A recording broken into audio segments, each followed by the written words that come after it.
This video sponsored by Buymoti shopping app. Buymoti e-shopping application is the online shopping. இந்த வீடியோவை உங்களுக்கு வழங்குபவர்கள் Buymoti shopping app. Buymoti e-shopping application ஒரு online shopping.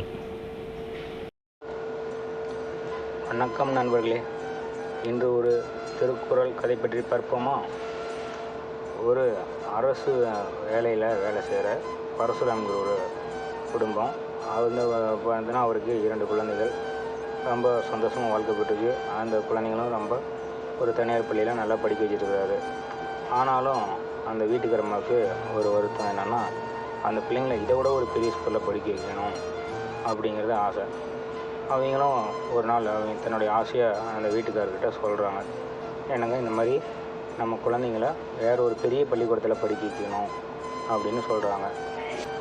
உடனே அவர் இருந்துக்கிட்டு, ஏமா இப்போ இருக்கிற பள்ளிக்கூடத்துக்குன்னா இப்போவே நம்ம பிள்ளைங்க நல்லா தானே படிக்கிறாங்க, அதுபோக நம்ம இப்போ இந்த பள்ளிக்கூடத்தில் படிக்க வைக்கிறதே ரொம்ப சிரமப்படுறோம், இப்போ பணம் கட்ட முடியாமல், இன்னும் இதை விட அதிகமான பணம் கட்டி பிடிக்கிறதுனா அதுக்கு நம்மக்கிட்ட அது போதுமான வசதி இல்லையே அப்படின்னு சொல்கிறாரு. இல்லைங்க, இப்போ இருக்கிற பள்ளிக்கூடம் இருந்தாலும் இதை விட நல்ல ஒரு பெரிய பள்ளிக்கூடமாக சேர்த்தணுமா, பிற்காலத்தில் அவங்க வேலைக்கு போகிறதுக்கு தேவையான அந்த ஐஐடி போன்ற பெரிய படிப்புகளுக்கான நுழைவுத் தேர்வுக்கான பயிற்சிகள்லாம் அந்த பள்ளிக்கூடத்துலேயே இப்போலேருந்தே கொடுப்பாங்க. ஸோ அந்த மாதிரியான ஒரு பள்ளிக்கூடத்தில் நம்ம பிள்ளைங்க படிக்கும்போது அவங்களோட எதிர்காலம் நல்லா இருக்கும். அதனால தான் ஒரு பெரிய பள்ளிக்கூடமாக சேர்த்தணும்னு சொல்கிறேன் அப்படின்னு அந்த அம்மா சொல்கிறாங்க. உடனே இவரும் சரி, அந்த அம்மா சொல்கிறது சரிதாங்க மாதிரி பார்த்துட்டு, சரி அதுக்கான ஒரு ஸ்கூலை நான் விசாரித்து பார்க்குறேன் அப்படின்ட்டு போயிடுறாரு. அப்புறம் கொஞ்ச நாள் கழித்து சரிம்மா, நீ ஆசைப்பட்ட பிள்ளைங்களை வேற ஒரு பெரிய பள்ளிக்கூடத்தில் சேர்த்துனாலும் முடிவு பண்ணிட்டேன் அப்படின்னு சொல்கிறாரு. இதை கேட்ட அந்த அம்மாவுக்கு ஒரு பெரிய ஆச்சரியம்.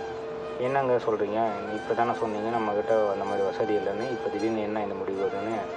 இல்லை, என்னுடைய அலுவலகம் தான் லஞ்சம் புலங்கிற அலுவலகமாச்சே. அந்த அரசு அலுவலகத்தில் தான் லஞ்சம் அதிகமாக வாங்குறாங்களே. இதுக்கு முன்னாடி லஞ்சம் வாங்காத ஒரு சிறுபான்மை கூட்டத்தில் இருந்தேன். இப்போ லஞ்சம் வாங்குற இந்த பெரும்பான்மையான கூட்டத்தில் நானும் ஒருத்தனாயிட்டேன் அப்படின்னு சொல்கிறாங்க. சரி, இந்த அம்மாவுக்கு என்னென்னா ஏதோ நம்ம பிள்ளைங்க நல்லா இருந்தால் சரி அப்படின்ட்டு ஓகேன்றாங்க.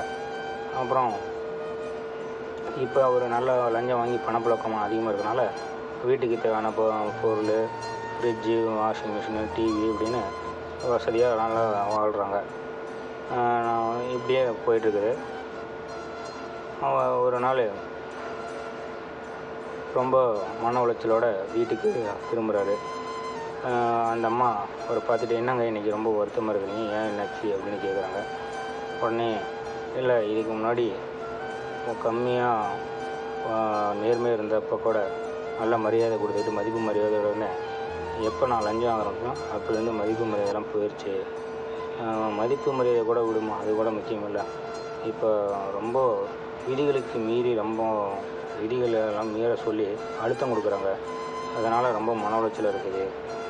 இப்போ தான் நீ லஞ்சம் வாங்குறாதியே, அப்புறம் என்ன அட்ஜஸ்ட் பண்ணிட்டு போ அப்படின்லாம் சொல்கிறாங்க. ரூல்ஸ் பற்றிலாம் பேசாத, நீ என்ன பெரிய யோகியா அப்படிங்கிற மாதிரி சொல்கிறாங்க. மேலதிகாரிகளும் அவங்களோட விருப்பப்படி நடந்துக்கணும்னு எதிர்பார்க்குறாங்க. இதனால் ரொம்ப மன அழுத்தமாக இருக்குது. அதிகாரிகளும் அழுத்தம் கொடுக்குறாங்க ரூல்ஸை மீற சொல்லி அப்படின்னு சொல்கிறாரு. முன்னெல்லாம் ரொம்ப நேர்மையாக இருந்ததுனால பயப்படாமல், யாருக்கும் பயப்படாமல் இருந்தேன்.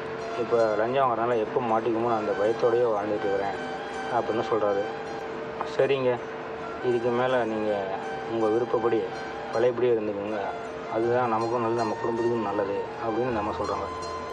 ஏம்மா என்ன இப்படி சொல்கிறேன், நீ தானே நம்ம பிள்ளைங்கள நல்லா படிக்கணும்னு சொன்னேன், அதுக்காக தான் நானும் இவ்வளோ கஷ்டப்படுறேன், ஏன் திடீர்னு இப்படி சொல்கிறானோன்னே? இல்லை, உங்களுக்கும் ரொம்ப கஷ்டமாக இருக்குது, நம்ம பிள்ளைங்களும் இப்போ முன்னே இருந்த பள்ளிக்கூடமே எங்களுக்கு போதும், இப்போ இருக்கிற பள்ளிக்கூடம் பிடிக்கவே இல்லை, ரொம்ப படின்னு சொல்லி மன அழுத்தம் கொடுக்குறாங்க, சனி ஞாயிறு கூட நிறைய ஹோம்ஒர்க் கொடுத்து ரொம்ப மன அழுத்தம் மாதிரி கொடுக்குறாங்க, நம்ம வீட்டில் பெரிய டிவி இருந்து என்ன பிரயோஜனம், அதை ஒரு அரை மணி நேரம் கூட எங்களால் பார்க்க முடியல, சந்தோஷமாக இருக்க முடியல அப்படின்னு குழந்தைங்களும் ரொம்ப புலம்புறாங்க.